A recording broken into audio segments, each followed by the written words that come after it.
Assalamualaikum warahmatullahi wabarakatuh. Perkenalkan, nama saya Habibur Rahman Alza, kelas SI 22B. Saya dari kelompok 1 algoritma. Saya akan mempresentasikan apa itu dynamic programming atau juga disebut dinamis programming. Program dinamis atau juga disebut dynamic programming metode pemecahan masalah dengan cara menguraikan solusi menjadi sekumpulan tahapan atau stage sedemikian sehingga solusi persoalan dapat dipandang sebagai serangkaian keputusan yang saling berkaitan. Kata program tidak ada kaitannya dengan pemrograman. Jadi kata program di dalam algoritma tidak ada kaitannya dengan kata pemrograman atau pemrogramming. Jadi kata program di sini artinya berencana. Nah, istilah dinamis muncul karena pencarian solusi melakukan perhitungan dengan menggunakan tabel yang dapat berkembang.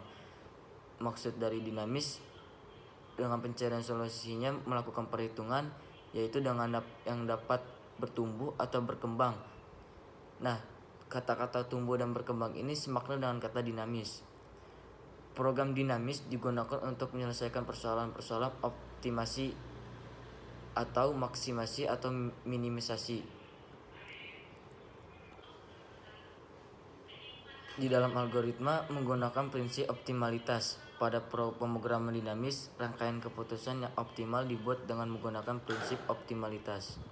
Prinsip optimalitas berbunyi jika solusi total atau jika keseluruhan total optimal, maka kebagian solusi sampai tahap ke K juga optimal. Prinsip optimalitas berarti bahwa jika kita bekerja dari tahap ke tahap K+1, kita dapat menggunakan hasil optimal dari tahap sebelum K tanpa harus kembali ke tahap awal.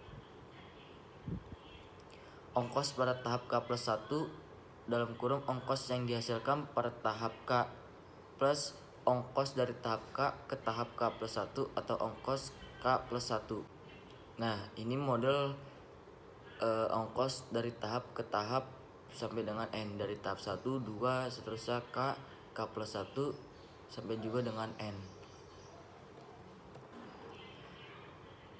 Nah, di sini juga dalam dinamis programming menggunakan karakteristik persoalan program dinamis. Yang pertama, persoalan dibagi menjadi beberapa tahap atau stage yang pada step hanya diambil keputusan. Yang kedua, masing-masing tahap terdiri dari jumlah status atau stage yang berhubungan dengan tahap tersebut. Secara umum, status merupakan bermacam kemungkinan masukan yang ada pada tahap tersebut atau stage. Yang ketiga, hasil dari keputusan yang diambil pada setiap tahap ditransformasikan dari yang status bersangkutan ke status berikutnya dari tahap berikutnya. Yang keempat, ongkos pada suatu tahap meningkat secara teratur steadily dengan bertambahnya jumlah tahapan. Yang kelima, ongkos pada suatu tahap bergantung pada ongkos tahap-tahap yang sudah berjalan dengan ongkos pada tahap-tahap tersebut. Yang keenam, ada hubungan rekursif yang mengidentifikasi keputusan terbaik pada untuk setiap tahap K memberikan setiap status tahap K+1. Yang ketujuh, prinsip optimalitas berlaku pada persoalan tersebut. Nah, di sini juga ada dua pendekatan program dinamis. Yang pertama, satu program dinamis maju yaitu forward atau up down. Perhitungan dilakukan dari tahap 1, 2, seterusnya N1 sampai N. Yang kedua, program dinamis mundur yaitu backward atau bottom up. Perhitungannya dilakukan dari tahap N, N1, seterusnya 2 sampai 1. Misalkan X1, X2, seterusnya Xn menyatakan perubahan variabel keputusan yang harus dibuat masing-masing untuk tahap 1, 2, seterusnya N, maka yang pertama, program dinamis maju yaitu program dinamis bergerak mulai dari tahap 1 terus maju ke tahap 2, ketiga, dan seterusnya sampai tahap N. Runtunan perubahan keputusan adalah X1, X2, seterusnya Xn. Yang kedua, program dinamis mundur. Program dinamis bergerak mulai dari tahap N terus mundur ke tahap N-1, N-2, dan seterusnya sampai tahap 1. Runtunan perubahan keputusan adalah Xn, Xn-1, dan seterusnya Xs1. Langkah-langkah pengembangan algoritma di dalam program dinamis. Yang pertama, karakteristikkan struktur solusi optimal yaitu tahap variabel keputusan status state atau state disebut. 2. Definisikan secara rekursif nilai solusi optimal yaitu hubungan nilai optimal suatu tahap dengan tahap sebelumnya.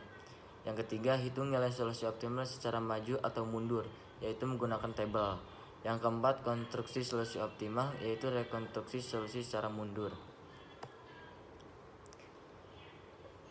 di dalam karakteristik struktur solusi optimal, yaitu misalkan X1, X2, X3, X4 adalah simpul-simpul yang dikonjungsi pada tahap K banding 1, 2, 3, 4. Tahap 5 tidak ada karena X5 sebanding 10. Misalkan digunakan pendekatan program dinamis maju, maka rute yang dilakukan adalah X1 bertahap ke X2, bertahap X3, bertahap X4, bertahap X5 sampai dengan 10. Pada persoalan ini, tahap K adalah proses pemilihan simpul. Tujuan berikutnya ada 4 tahap. Status S yang berhubungan dengan masing-masing tahap adalah simpul-simpul di dalam graf multitahap. Nah, ini contoh dari tahap ke tahap karakteristik optimal. Simpul-simpulnya dari tahap 1 nilainya 1 X1, tahap 2 nilainya 2, 3, 4, tahap X2. Tahap 3 X-nya 3 nilainya 5, 6, 7. Tahap 4 X-nya 4 nilainya 8, 9. X5 tidak ada karena banding 10. Sekian penjelasan dari saya. Terima kasih. Wassalamualaikum warahmatullahi wabarakatuh.